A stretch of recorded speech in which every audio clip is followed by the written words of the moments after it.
And you just heard President Joe Biden honor the 21 lives lost in Uvalde last year, 19 of them young children between the ages of 9 and 11. And once again, the president is calling for Congress to do something about this gun violence. He said we need to ban assault rifles and pointed out the #1 killer of kids in America is guns. The president also said too many places are becoming killing fields, and in each place we hear the same message. He said, do something, for God's sake. Just do something. Well, joining me now, Spectrum News Washington, D.C. reporter Julia Benbrook, our national mental health correspondent, Dr. Nicole Cross, and our Texas reporter, Brian Bose, who's been covering the shooting for the past year. And Brian, let me start with you. First of all, thank you so much for covering such a horrific story. I know it had to be very difficult. And you've been covering this over the year. How many things changed in Uvalde since 1 year ago? Not much. And that's the sad state of affairs in Uvalde. Not much has changed, and I think that's the most frustrating part. I know it is for the families. Not much has changed. From May 24 of last year to May 24 of this year, these families are still angry. They're still broken. They're still filled with grief.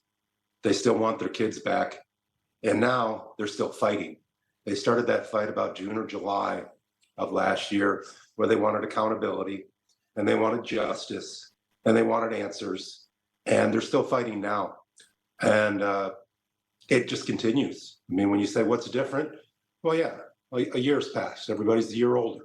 But for the most part, you go out in there and talk to those people, and they'll tell you that they're angry. They'll tell you that they're frustrated. They're still upset with the police response. They're still upset that no one in the Texas legislature will listen to them, that a bill to even look at red flag laws maybe gets out of committee, but would not even get to the floor for a vote. They're upset. And to be honest with you, they have a right to be. So, I mean, today is a day, Brian, of remembering the 21 people that were lost in that horrific shooting. Tell me, where is the investigation now? What is the status? I mean, that, like you say, they're angry and they're still fighting because they want answers. You know, when you look at the investigation, it's kind of funny. Just in the last week, we've got conflicting reports. When you talk to the Uvalde DA, she puts the onus on the Texas Department of Public Safety. Now, if you talk to the Texas Department of Public Safety, they say the report was handed over to her in December, but she says it's not complete. So we're actually still trying to figure that out just in the last couple of days, where this situation is.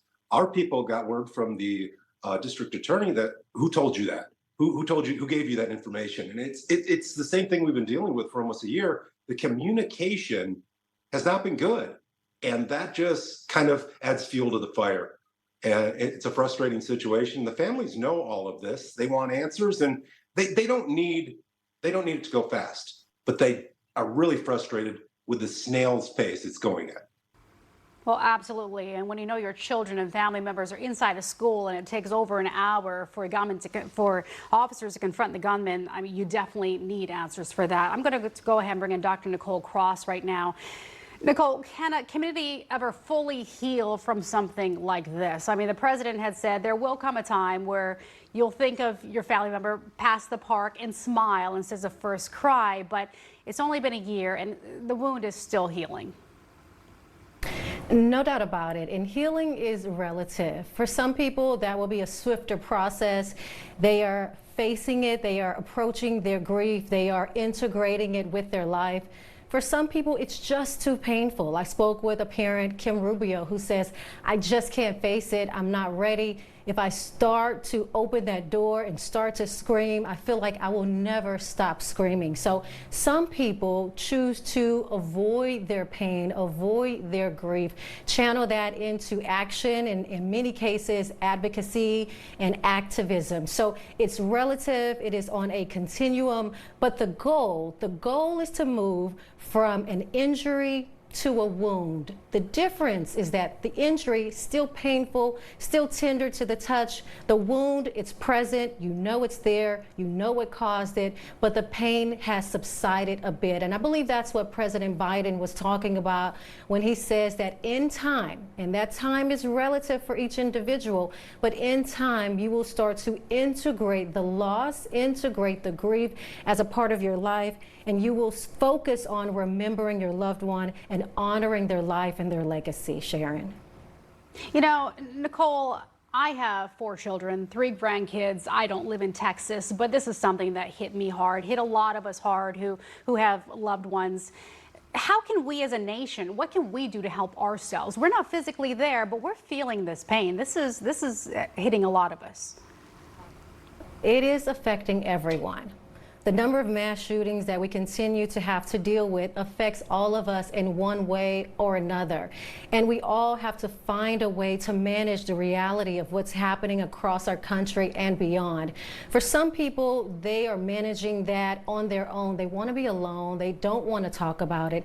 Other people, they want to process that with their support system, with their loved ones. But the truth is, we are all being impacted. Some people are having flashbacks and nightmares, even with a situation that occurred outside of their community. The problem is, with the number of mass shootings that we're having, Sharon, it's getting closer and closer and closer. And people are feeling like, I can't go to church, I can't go to the grocery store, I can't send my kids to school. They're feeling, in a sense, trapped and out of control. So here's what we do. We focus on what we can control. We communicate with the school, with the community. We talk about security measures that are in place. We talk with our children. Listen, I have a 13-year-old. I have to have very honest and frank conversations with him about, do you want a bulletproof backpack? Is that something that would make you feel more safe? Do we need to talk about exit strategies when you're at school? What's happening in the world is forcing us to have open, honest, and frank conversations with loved ones, and those are conversations, Sharon, that we just have to have. Yeah, they may be tough conversations, but definitely conversations we have to have. So sad. All right. And Julia, we've heard the president talk about mass shootings many times, and every time he calls on Congress to do more about gun violence. We just heard him talk about the executive actions he's taken. But will there be any movement on this in such a divided Congress?